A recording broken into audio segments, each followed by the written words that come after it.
misaotranao jeso malalo tratrizao fotoana mamizao ianaranay antongotrao izahay izay mpianatrao koambitenenare jeso malalo izahay iaino tsaranao ka irote niavy aminao itoetsapetsakao amponaya koambitenenare jeso malalo izahay iaino tsaranao ka irote niavy aminao itoetsapetsakao amponaya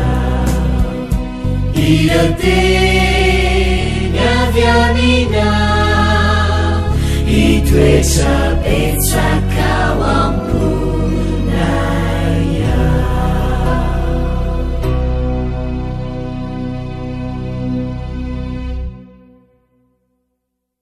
Fahalmerabantsika tsirairay avindray tonga eto amin'ity fandarana manokana desantsika ny lesona ho an'ny tanora zokiny ity amin'ity an'io alatsinainy. Milohan'ny dirantsika ny amin'ny votoatin'ny resaka dia hivavaka isika. Dia Andriamanitra tsara izin-danitra mbola misaotra anao izay satria mbola nomena an'izao fotoana izao indray fa nay mandika ny teninao.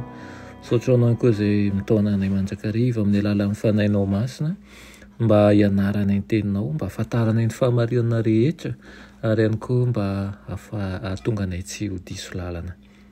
Koa mitenena tompo fa voninkainao anao zahay ary aoka hitony avokoa izay rehetra tsy avy aminao. Amboleo zavatsoa ao anatinay amin'ny anaran'i Jesosy. Amen. Lohateny lesona antsika androany dia manao hoe marika amantarana ny fihetsehana avy amin'Andriamanitra.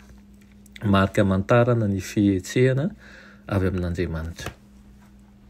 Zava-pitranga eo amin'ny fiangonana ankehitriny ny fandavana an'ireo mpaminany ny andro moderna nefa izay iverin'izy ireo fatokiana amin'ny Baiboly. Mazava nefa ny fanambaran'ny Baiboly fanolotra ny fanomezam-pahasoavan'ny faminaniana indray Andriamanitra amin'ny andro farany ka mba hahatonga antsika ho mahatoko tokoa amin'ny Baiboly dia tsy maintsy misokatra handray ny mamitombona ny fisian'ny mpaminany marina amin'ny andro moderna isika. Nampitandriny Jesosy fa izy koa nefa ny mpaminany sandoka amin'ny andro farany. Zava-dehibe ho antsika izany ny manana fijery mivelatra kanefa kosa ao anatin'ny fitandremana eo anatrehan'ny fanomezam-pahasoavan'ny faminaniana ary koa ny mizaha toetra ny mpaminany araky ny fanefenitry ny soratra masina. Toko anankiray izay milaza mialoha mazava ny amin'ny iverenan'ny fanomezam-pahasoavan'ny faminaniana ny ao amin'ny andro farany dia ny Apokalipsy toko 12.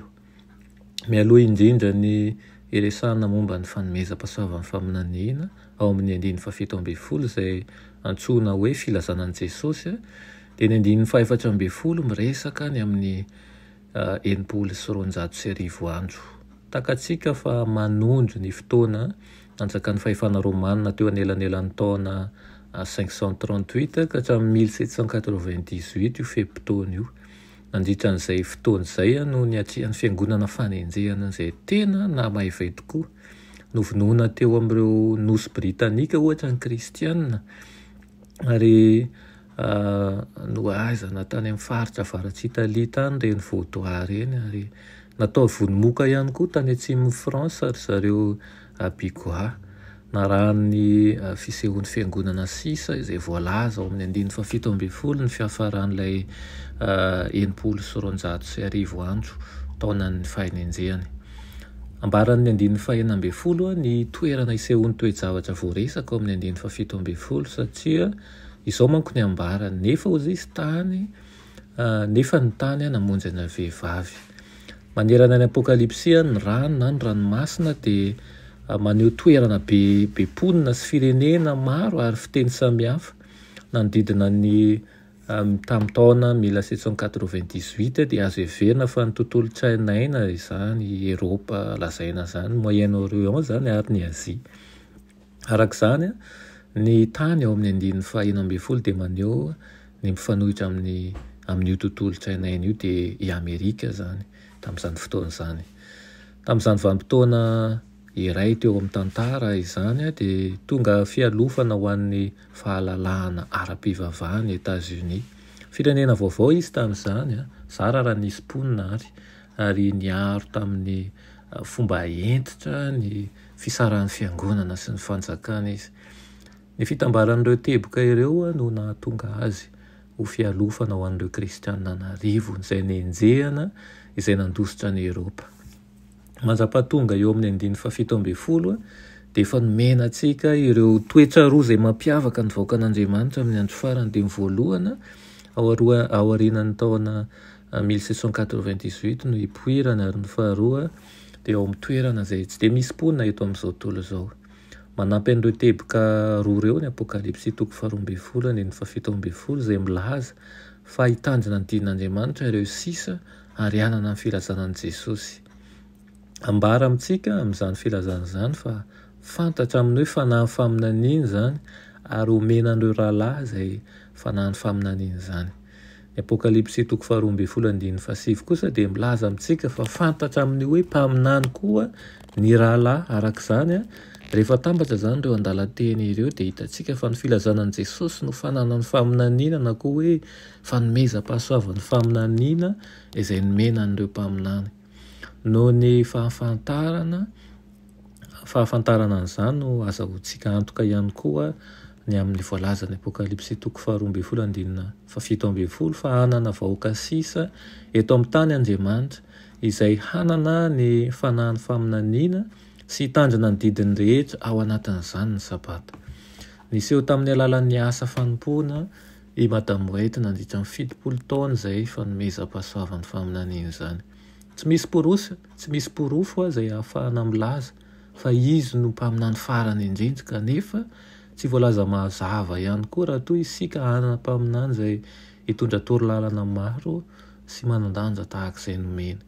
Engany isika mba ho malina manjakariva amin'ny fanavahana ny marina sy ny diso, ay hanavaka an'izany, ay andinika ny soratra masina ihany koa, ary indrindra ny hetsi-tena eo amin'ny fanarahana ny fitarian'Andriamanitra sy ny fanarahana ny toromariny.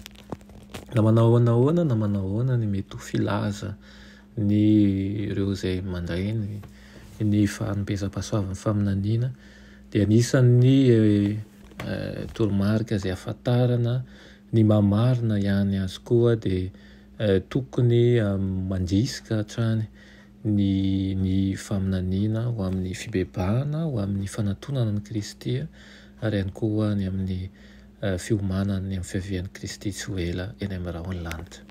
Amen. Rainay malala tsara indrindra mbola misaotra anao izay eny amin'izany lesona nomenao anay nio izany, misaotra anao izay mampahafantatra anay tokoa fa misy tokoa ny fanomezam-pahasoavan'ny faminaniana.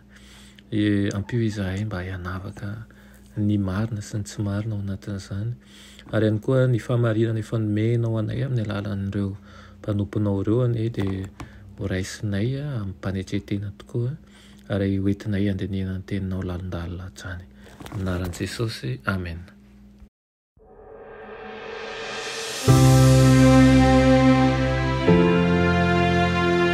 Mianatra eo an-tongotra Jesosy isan'andro.